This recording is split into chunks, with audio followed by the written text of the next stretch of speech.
Assalamualaikum warahmatullahi wabarakatuh. Di video kali ini kita akan sharing bertukar pendapat tentang penanganan atau siklus penyakit yang menyerang pada ternakan kita.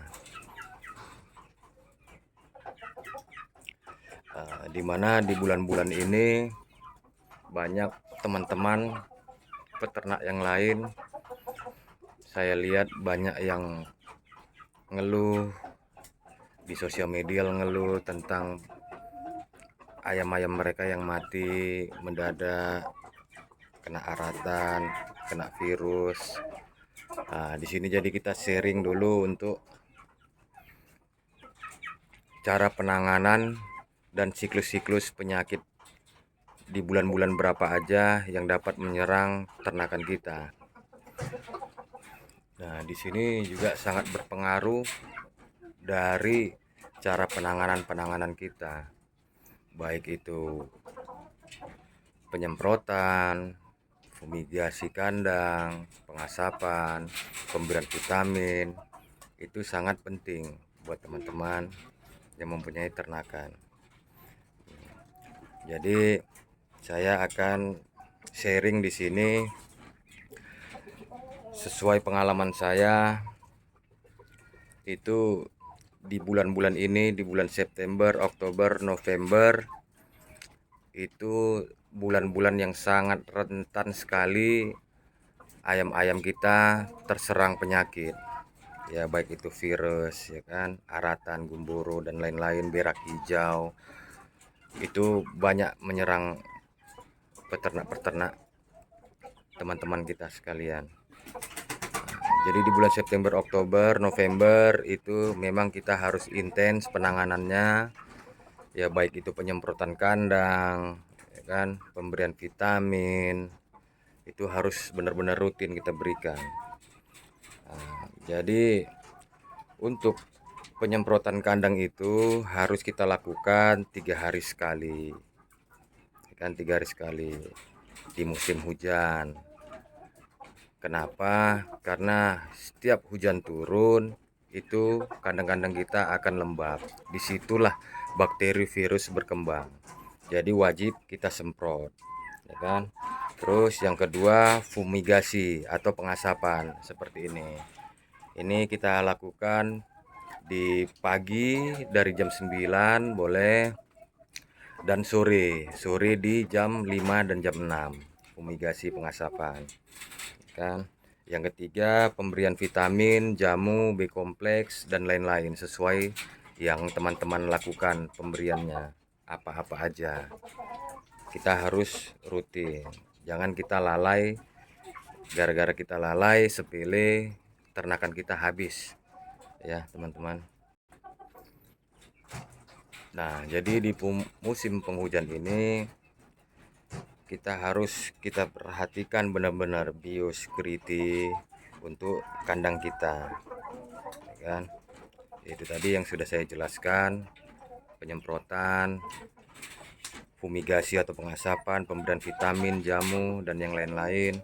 Nah, untuk penyemprotan saya sudah upload video di video sebelumnya, ya kan. Jadi kita harus benar-benar intens untuk penanganan kandang kita ini. Imunnya harus kita tingkatkan. Nah, di sini untuk fumigasi saya menggunakan batok kelapa dan ini kita kasih belerang. Nah, ini belerang ini dari nenek moyang kita dulu. Mereka kalau fumigasi ternakan mereka menggunakan ini, belerang. Ini kita tumbuk halus. Setelah halus baru kita sebar di situ nanti, ya kan. Nah, ini untuk fumigasi atau pengasapan. Untuk jamu-jamuan saya menggunakan ini, CSP dari Mas Andre Jogja. Saya sudah pakai ini bertahun-tahun, ya. Untuk minuman vitamin saya menggunakan B kompleks. B kompleks ini bagus untuk imun, menjaga imun tubuh, kan. Dan untuk penyemprotan, di video saya yang kemarin itu sudah ada penyemprotan tekniknya saya menggunakan ini Rodalon. Jadi Rodalon ini aman ya teman-teman, baik itu kena ayamnya, kena minumnya, kena makannya, atau termakan oleh ayam kita itu aman. Jangan takut teman-teman, aman pokoknya. Saya berani jamin itu aman.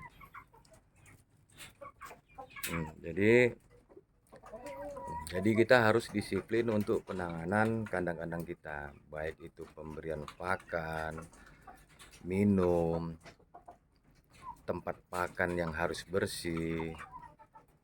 Jadi penyakit-penyakit itu nanti bisa sumbernya dari kita juga, dari kandang kita juga. Jadi kalau kita tidak intens, lalai, itu bisa menyerang nanti ternakan teman-teman kita yang lainnya.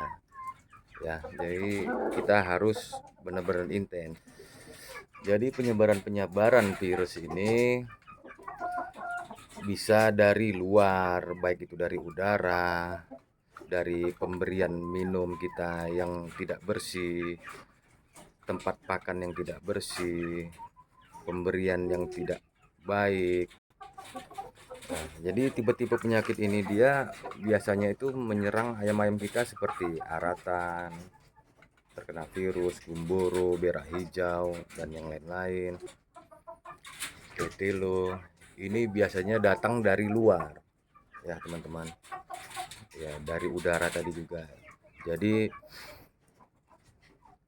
kalau dari udara penanganannya itu kita ya seperti ini, fumigasi harus rutin di musim penghujan ini ya. Jadi nanti itu siklusnya itu nanti dia ini kan tadi di bulan September, Oktober, November, nanti di Desember itu sudah reda kan. Di bulan Desember tuh biasanya reda untuk menyerang ternakan kita, reda, tapi tetap kebersihan kandang harus kita perhatikan dan di Desember. Nanti itu dia ada lagi tuh di Maret, April, Mei ya, itu biasanya menyerang lagi di pancaroba lagi dia di musim panas nanti dia. Nah, nanti jedahnya itu nanti di bulan Juni, Juli, Agustus. Nah, di bulan Juni, Juli, Agustus itu ya aman. Mudah-mudahan aman. Pengalaman saya itu di bulan itu aman, ya kan. Nah, nanti setelah Agustus baru mulai lagi September, Oktober, November. Nah, itu mulai lagi dia di musim-musim penghujan. Harus intens kita. Perawatan biosecurity-nya kita harus benar-benar kita jaga. Penyakit itu hadir itu rata-rata dari kelalaian kita sendiri sebenarnya.